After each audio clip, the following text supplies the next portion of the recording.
morning. It is I, your boy, King Mo's hubby. Something a little different today. A little different feeling today, a little different attitude. You know what? It's quite a bit. Let me get right to it, alright? We all know the situation with my son. You know my son's condition. You know my son's been going through a lot, being bullied at school. You know, it is what it is. You know, I do get it. Boys will be boys. Bully's been around forever. Alright? Kids will be kids, right? That's what we always heard, right? We've always heard that. Kids will be kids, right? You're right. The kids will be kids. It's when you become an adult that you learn the error of your ways. You should, anyway. You should. But some people don't.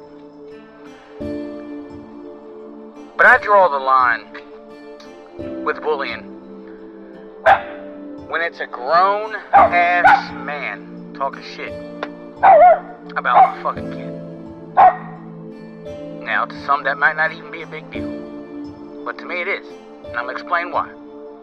See, the kid that's getting picked on now by a grown-ass man is my son. My son.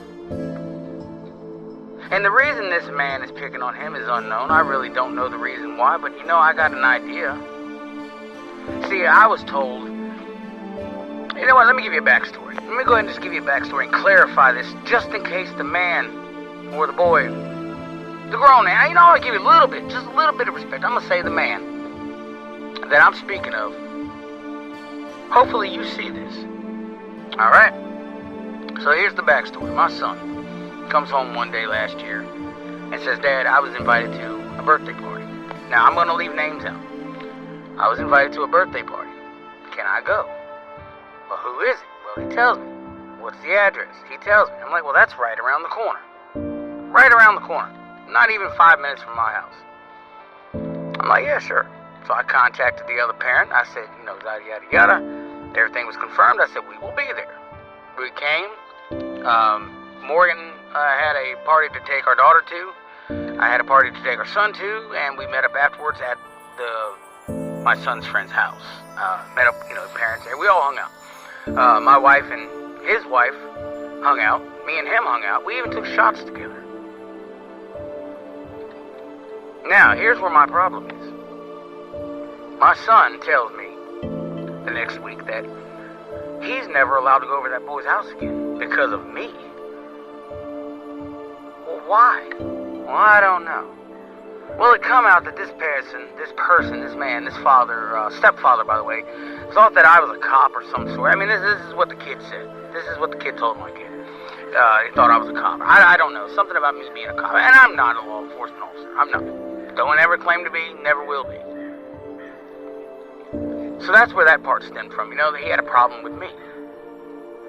And now, you're calling my son Blanket Boy? Because he's carrying around a fucking comfort blanket? Need I remind you, sir, that at one point in time we all had a fucking blanket or a stuffed animal or something that we held on to because that was our comfort zone. As they say nowadays, that's our fucking safe space.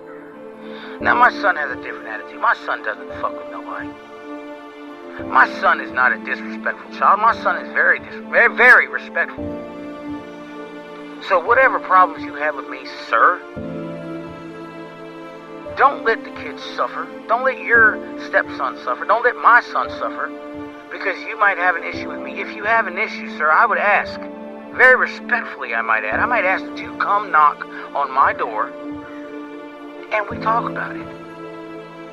No, I'm not going to throw hands. I'm not going to come to your front door because I'm not the one that's got a fucking problem.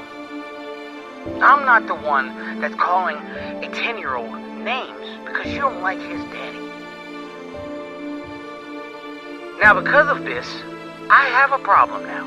I actually do have a fucking problem. My problem is everything's telling me to walk up to your front door, knock on it, and as soon as that fucking thing comes unlocked, lay you the fuck out. But that's not me, man. That's not me anymore. I want to do this very respectfully. I want to do this the right way. If you have a problem with me, sir, if there is a concern, all I'm asking is that you do the right thing, do the respectful thing as a man, and come to me, talk to me. And you know what? I'll even give you this. Text me. You got my number. I don't want problems with you, man. I don't want issues with you. I don't have an issue with you except for the fact that you're calling my son that fucking name because you don't like me. I don't know what I did to you, man, but whatever it is, I'm sure I didn't mean it. No, seriously. I don't know what you have a problem with me for, man. I was very respectful to you. I was very respectful to your house, your family, your children, your wife. I was very respectful. I even called you, or excuse me, I texted you one day when your son got hit with a ball in the face and knocked him down. My son came home upset about it because he was worried about his so-called best friend that he thought he had. I was even concerned about your child, sir. So whatever issues you have with me, knock it off. Because, sir, I'm at that point in my life where I don't give a fuck anymore. But I want to be peaceful. A little food for thought.